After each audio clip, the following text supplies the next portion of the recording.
Good morning. मैं अनुपमा लाभे आपके सामने प्रस्तुत हूँ आपका चहेता सब्जेक्ट लेके कंपनी लॉ। अब चहेता सब्जेक्ट क्यों है? क्योंकि इसमें इंटरेस्टिंग बातें बहुत है और अगर आप लोग ध्यान से सुनो ना तो आपको पता लगेगा कि कंपनी लॉ से ज्यादा कोई इंटरेस्टिंग सब्जेक्ट हो ही नहीं सकता।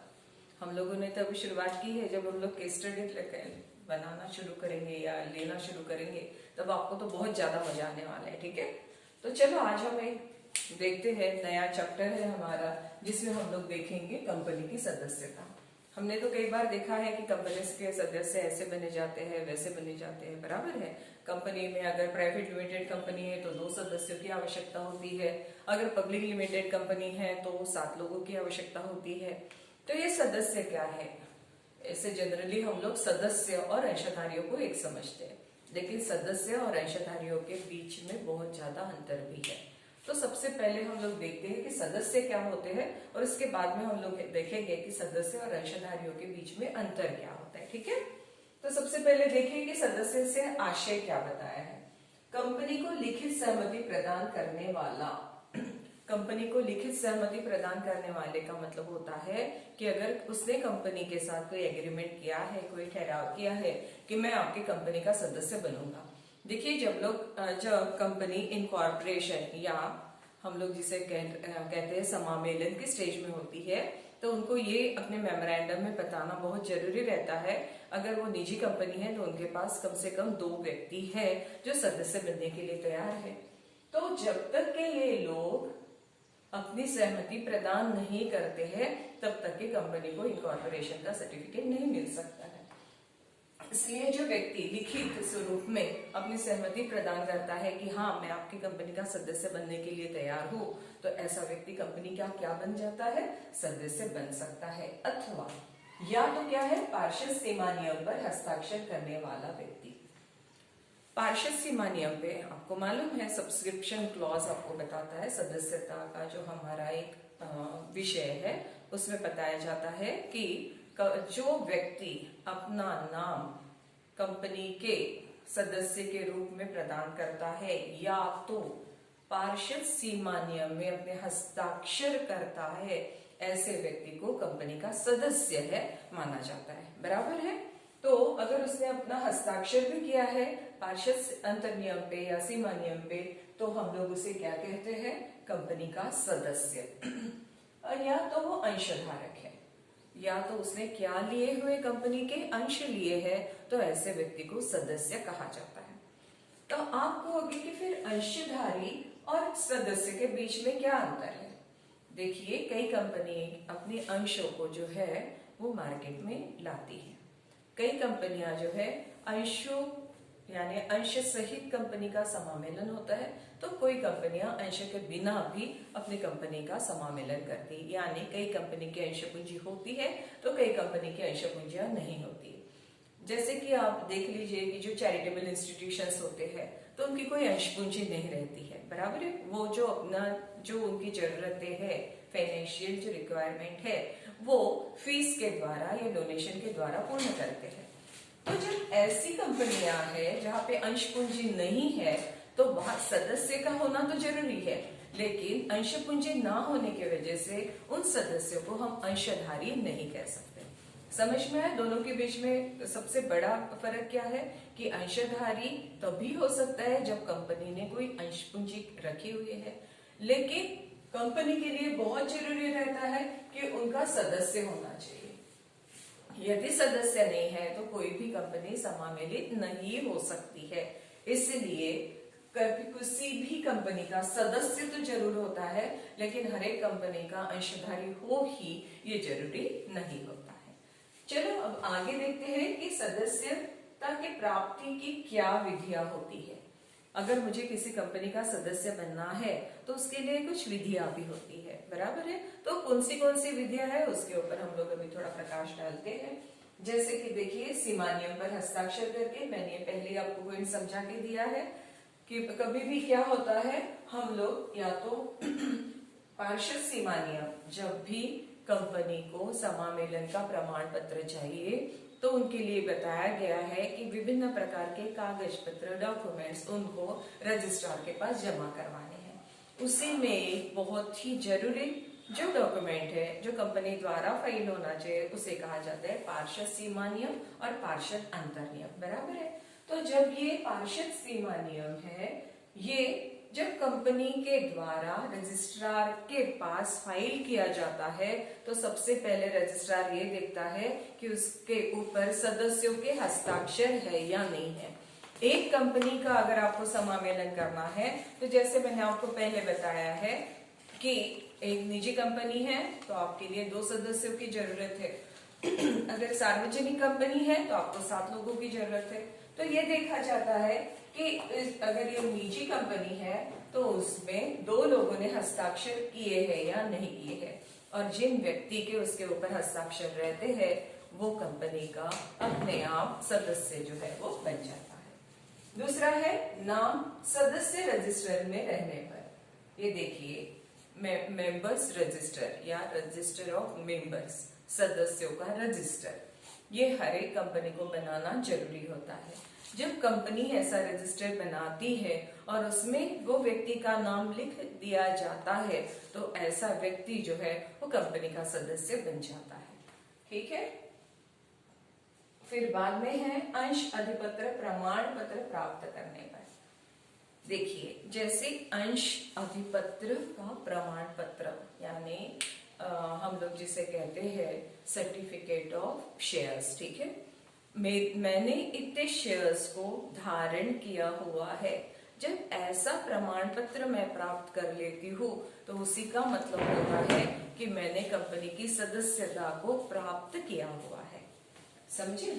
फिर बाद में है अंशों को प्राप्त करने पर। अंशों को प्राप्त करने का मतलब ये होता है जब कंपनी आवंटित करती है, शेयर्स को आवंटित करती है, अंशों का आवंटन किया जाता है, उसके बाद में मुझे क्या प्राप्त होते हैं, कंपनी के द्वारा अंश प्राप्त होते हैं।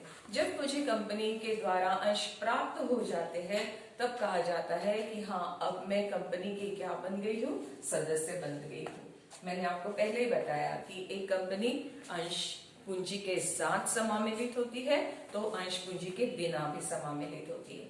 यदि वो कंपनी अंश पूंजी के साथ समामेलित हुई है और वो कंपनी ने अपने अंशों को जारी किया है और उन अंशों को मैंने प्राप्त किया है, तभी मैं उस कंपनी की क्या बन सकती हूँ, सदस्य जो है वो बन सकती हूँ। फिर काल्पनिक नाम में अंश खरीदना।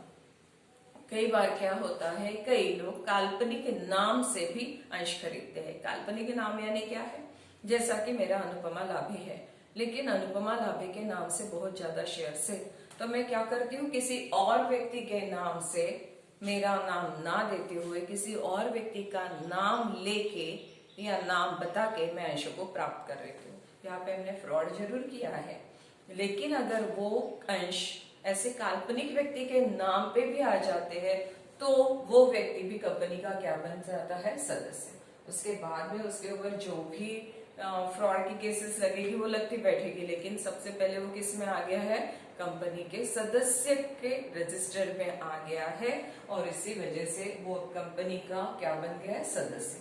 काल्पनिक नाम होने के बावजूद भी वो क्या बन गया है, कंपनी का सदस्य। फिर विक्रय हेतु अंश खरीदना। हाँ, अभी विक्रय हेतु अगर मैं किसी अंश को खरीदती हूँ और तुरंत मैं उसका विक्रय कर देती हूँ तो मेरा नाम कंपनी के सदस्य के रूप में नहीं लिखा जाता है। समझ में आया, क्योंकि मेरा काम क्या है कि अंशों को खरीदना और अंशों को बेचना, बराबर है। मैं कंपनी की सदस्य बनने के मूड में या मनस्थिति में नहीं हूँ, क्योंकि मेरा काम ही है कि मैं अंशों को खरीदती हूँ और अंशों को बेचती हूँ, ठीक है। एक हम लोग इसके लिए एक एग्जांपल भी ले सकते हैं, जैसे स्टॉक एक्सचेंज में क्या है, शेयर्स है, बराबर है, लेकिन स्टॉक एक्सचेंज कंपनी का सदस्य नहीं है। वो क्या करता है, वो मीडिएटर है। मीडिएटर किसके बीच में, समझ लीजिए मेरे पास 100 शेयर्स है तो मैं वो 100 शेयर्स सेल करना चाहती हूँ। मैं कंपनी को बताती वो स्टॉक एक्सचेंज में बताती हूँ, जो मेरा स्टॉक ब्रोकर होगा उसे मैं बताती हूँ कि मेरे इतने अंशों को मुझे बेचना है, ठीक है। तो मैं कंपनी वो स्टॉक ब्रोकर के पास रख देती हूँ और दूसरा है उसके पास खरीदने वाला, वो खरीद लेता है। तो वो जो स्टॉक ब्रोकर है वो मेरे अंश क्यों रख रहा है, रखता नहीं है, वो सिर्फ उसके इसमें जो एक एज ए मीडिएटर करके काम कर रहा है और उसने अंशों को लिया ही क्यों है, विक्रय के हेतु उसने लिया है। ठीक है।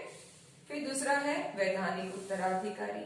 वैधानिक उत्तराधिकारी का मतलब ये होता है कि जैसे मेरे जाने के बाद, ठीक है, मेरा जो उत्तराधिकारी होगा उसे अंश प्राप्त हो जाएंगे। जैसे कि देखिए, ना तो उसने खरीदे हुए हैं, ना तो उसने मेमोरेंडम ऑफ एसोसिएशन के ऊपर अपने हस्ताक्षर दिए हैं, ना तो उसके लिए कोई अंश प्रमाण पत्र प्राप्त हुआ है, लेकिन वो किस तरह से कंपनी का सदस्य बन जाता है, क्योंकि मैंने मेरे बाद इनको मेरे शेयर्स मिलने चाहिए इस तरह से लिख के दिया हुआ है, और उसी वजह से वो अभी क्या बन गए हैं, कंपनी के सदस्य। इसीलिए जो वैधानिक उत्तराधिकारी रहता है उसके पास अपने आप वो शेयर्स आ जाते हैं, और जैसे उसके हाथ में उसके नाम पे वो शेयर्स आ जाते हैं, उसका नाम कंपनी के रजिस्टर में सदस्य के रूप में आ जाता है। फिर है बंधक पर ऋण देने वाला व्यक्ति। समझ लीजिए, कई बार शेयर्स जो है वो किसी के पास गिरवी रखे जाते हैं, ठीक है, और गिरवी रखे जाते हैं और उसके अगेंस्ट में लोन लिया जाता है।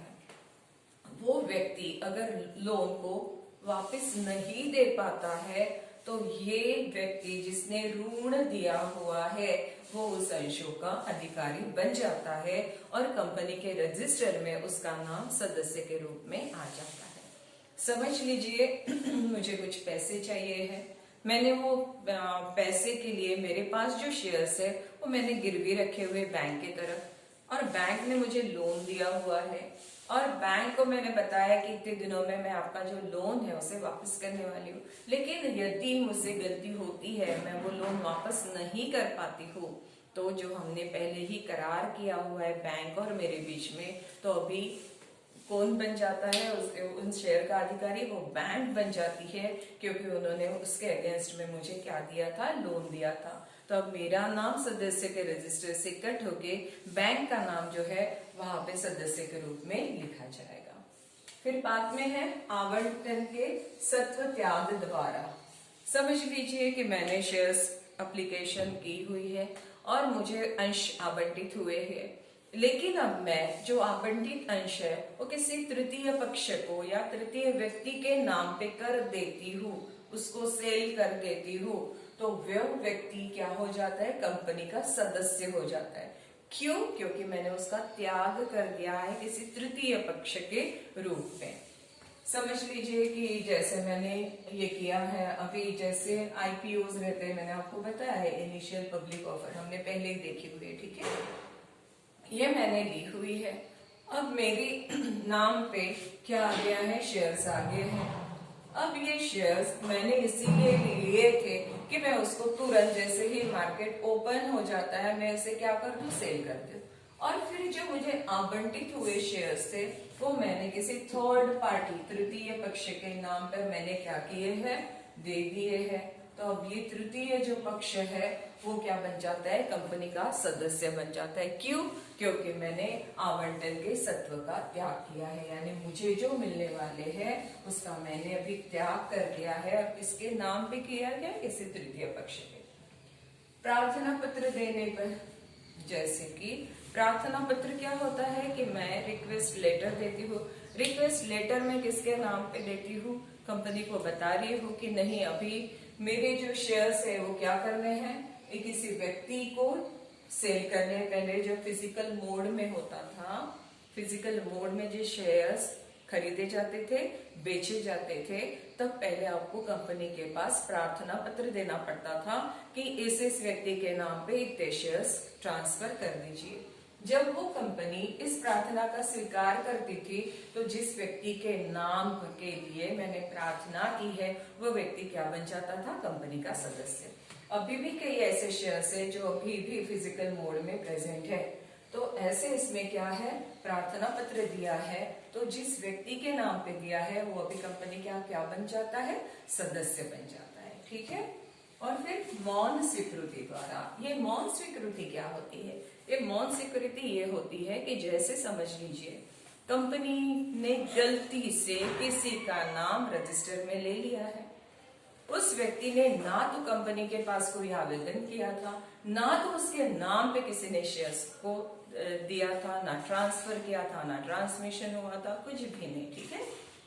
लेकिन कंपनी के द्वारा ही कुछ गलती हो गई और कंपनी ने गलती से उस व्यक्ति का नाम रजिस्टर में लिख लाया, सदस्यों के रजिस्टर पे लिख लिया है, और उसे जब ये पता चल जाता है वो व्यक्ति को, वो उसके ऊपर मौन रखता है। मौन रखता है यानी कंपनी को ये नहीं बताता है कि गलती से मेरे नाम पे इतने शेयर्स आ गए हैं, और कंपनी के जब बताता नहीं है और उसके ऊपर जो भी कंपनी के द्वारा उसे बेनिफिट्स दिए जाते हैं वो प्राप्त कर लेता है, तो फिर कंपनी समझती है कि इसने अपनी मौन स्वीकृति दे दी है और वो कंपनी का सदस्य बन जाता है, और उसके जो भी उत्तरदायित्व होंगे वो उसे पूरे करने होंगे, क्योंकि उसने क्या दी है, अपनी मौन स्वीकृति प्रदान की है। तो चलो हम लोग देखेंगे कि अंशधारी और सदस्य के बीच में क्या अंतर है। तो चलिए अभी हम लोग देखते हैं कि अंशधारी और सदस्य के बीच में क्या अंतर है, ठीक है। जैसे कि मैंने आपको पहले ही बताया है कि अंशधारी सदस्य तो जरूर होता है, लेकिन हर सदस्य अंशधारी नहीं होता है। तो कैसे नहीं होता है वो हम लोग अभी देखेंगे। पंजीकृत अंशधारी, जैसे पंजीकृत अंशधारी का मतलब ये होता है जो कंपनी के रजिस्टर्ड हो चुका है, ठीक है। जब कंपनी के रजिस्टर में एक व्यक्ति का नाम चाहे वो अंशधारी ही क्यों न हो आ जाता है, तो उसे कंपनी का सदस्य जो है वह माना जाता है। तो यानी क्या है, जो पंजीकृत अंशधारी है वो कंपनी का क्या बन जाता है, सदस्य। लेकिन एक पंजीकृत सदस्य है वो अंशधारी नहीं कहा जा सकता। क्यों नहीं कहा जा सकता? जैसे कि मैंने आपको पहले ही कहा, एक जो कंपनी है वो अंशों सहित समामेलित हो सकती है या अंश पूंजी के बिना समामेलित हो सकती है। जब वो अंश पूंजी के बिना समामेलित होती है तो वो क्या हो जाता है, सिर्फ सदस्य बन जाता है, अंशधारी नहीं होता है। दूसरा, सदस्यता की अनिवार्यता। हर कंपनी, मैंने आपको पहले भी बताया, वो चाहे पब्लिक लिमिटेड कंपनी हो या प्राइवेट लिमिटेड कंपनी हो या चैरिटेबल इंस्टीट्यूशन हो, कोई भी कंपनी हो, वो उसके लिए क्या जरूरी रहता है, उनके लिए ये जरूरी रहता है कि उनके चैरिटेबल इंस्टीट्यूशन या कंपनी में सदस्य होने अनिवार्य है। लेकिन अंशधारी होना कहीं पे भी अनिवार्य है ऐसा बोला हुआ नहीं है। इसलिए सदस्य कोई भी कंपनी हो होना ही चाहिए, लेकिन अंशधारी हर एक कंपनी में होना ही चाहिए, इसका कोई अनिवार्यता नहीं है। फिर बाद में हमने देखा है अंशों के बिना सदस्य। देखिए, मैंने अगर अंश खरीदे हुए नहीं है, ठीक है, लेकिन मैंने अपना जो पार्षद सीमा नियम है उसमें सदस्य के रूप में अपना नाम दिया हुआ है, तो क्या होता है कि मैं अंशों के बिना भी क्या बन गई हूँ, सदस्य। लेकिन देखिए, हर अंशधारी, अगर वो अंशधारी है तो वो मना नहीं कर सकता कि मैं सदस्य नहीं हूँ, ठीक है। वो कंपनी का और क्या बन जाता है, सदस्य भी बन जाता है और अंशधारी भी बन जाता है, ठीक है। लेकिन देखिए, अंश प्रमाण पत्र जिसने धारण किया है, जिसका नाम कंपनी के रजिस्टर में आ गया है, वो क्या बन जाता है, सदस्य। लेकिन अगर उसने शेयर वारंट को लिया हुआ है, शेयर वारंट लिए हुए है, तो उसका नाम जो है कंपनी के रजिस्टर में नहीं आता है, इसलिए वो कंपनी का अधिक शेयर होल्डर भी नहीं कहा जा सकता, जबकि उसने अंशों को धारण किया हुआ है। लेकिन एक व्यक्ति जिसने अपना नाम सदस्य के रूप में दिया हुआ है, वो किसी भी हालत में कंपनी का क्या बना रहता है, सदस्य बना रहता है। और सदस्यता रजिस्टर में नाम, मैंने अभी आपको कहा कि सदस्यता रजिस्टर में नाम सदस्य का आ जाता है, लेकिन कई बार क्या होता है, अंशधारी जो है उनका नाम रजिस्टर में उन्होंने अंश को धारण किया हुआ है तभी आएगा, ऐसा नहीं है। मैं अब आपको एक बताती हूँ, जैसे मैंने देखा था, मैंने बताया था वैधानिक उत्तराधिकारी, ठीक है। अभी किसी व्यक्ति की मृत्यु हो चुकी है, लेकिन तुरंत उसका नाम जो है कंपनी के रजिस्टर से मिटाया नहीं जाता है, उसके लिए कुछ प्रोसेस रहती है। भले अंश इसके हाथ में आ गए हैं, लेकिन फिर भी इसे अंशधारी नहीं समझा जाता है। कब तक नहीं समझा जाता है? जब तक के वो पहले वाला व्यक्ति जिसकी मृत्यु हो गई है, उसका नाम उस रजिस्टर से कट करके इस व्यक्ति का नाम वहां पे जब तक के नहीं लिखा जाता है, वो व्यक्ति, मृत व्यक्ति भी क्या बना रहता है? कंपनी का अंशधारी बना रहता है। इसके लिए फिर एक प्रोसेस रहती है, आपको उसका डेथ सर्टिफिकेट देना है, नॉमिनेशन उसने आपके नाम पे किया है, इसका भी आपको प्रमाण पत्र देना है। उसके बाद ही आपके नाम पे क्या आ जाता है? कंपनी के शेयर्स जो है वो आ जाते हैं और आपका नाम अंशधारियों में लिखा जाता है। ठीक है, तो सदस्यता रजिस्टर में जब नाम आ जाता है तभी क्या होता है? ये अंशधारी है वो सदस्य बन जाता है। लेकिन देखिए, ये जो है अपने आप वो क्या हो जाएगा? उसके हाथ में जैसे है कि वो कंपनी का अंशधारी हो जाएगा, जैसे उसने कुछ डॉक्यूमेंट्स दे दिए वो बन गया। लेकिन सदस्यता का ऐसा नहीं होता है। अगर वो कंपनी का केवल सदस्य अंशधारी नहीं है तो उसके मृत्यु के पश्चात भी वो अपनी सदस्यता अपने उत्तराधिकारी को प्रदान नहीं कर सकता है।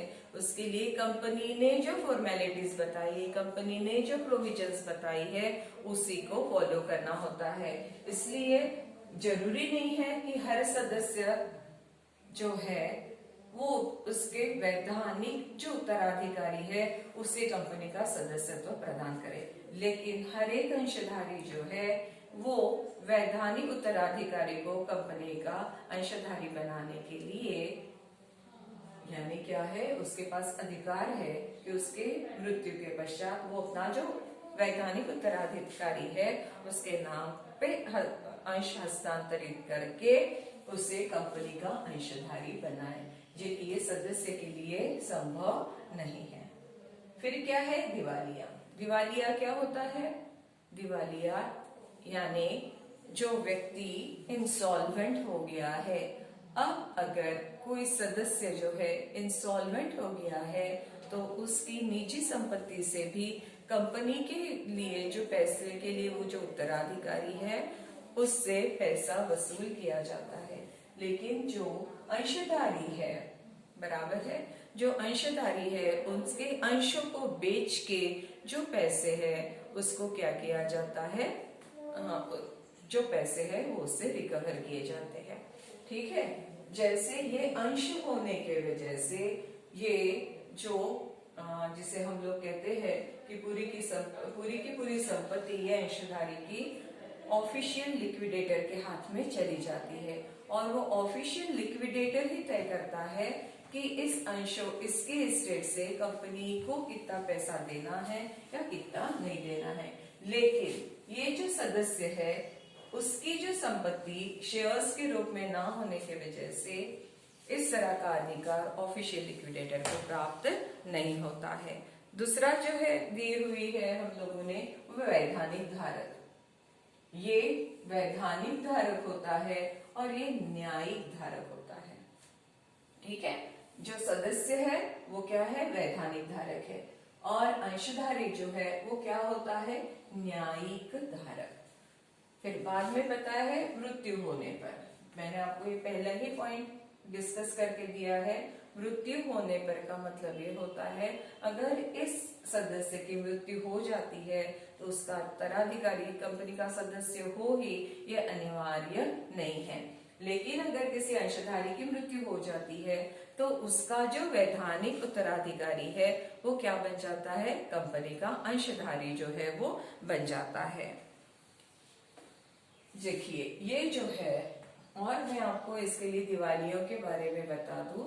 ये जैसे दिवालिया हो गया है सदस्य, लेकिन वो वोटिंग राइट्स रखता है। ठीक है, और ये जो है अंशधारी दिवालिया होने के बाद जैसे मैंने कहा उसकी जितने भी अंश है वो किसके हाथ में चले जाते? ऑफिशियल लिक्विडेटर के हाथ में चले जाने के वजह से वो अपने वोटिंग राइट को एक्सरसाइज नहीं कर सकता है। वो क्या है, उसके अभी वो अंशधारी ही नहीं रहता है। इसके वजह से वो किसी भी प्रकार का कंपनी के साथ अगर इसके वजह से यानी कोई पैसे बाकी है या वो दिवालिया हो जाता है, तो कंपनी के ऊपर जो भी एज अंशधारी करके जो भी अधिकार रखता है, वो अधिकारों से वो क्या हो जाता है, उसके वो अधिकार छीन लिए जाते हैं जैसे वो दिवालिया होता है। लेकिन ये जो सदस्य है उससे उसका वो अधिकार जो है वो छीना नहीं जाता है। वो इंसॉल्वेंट होने के बाद भी कंपनी का कोई डिसीजन हो तो उसके लिए अपने वोटिंग राइट्स को एक्सरसाइज कर सकता है। ठीक है, चलो थैंक यू, आज के लिए इतना ही।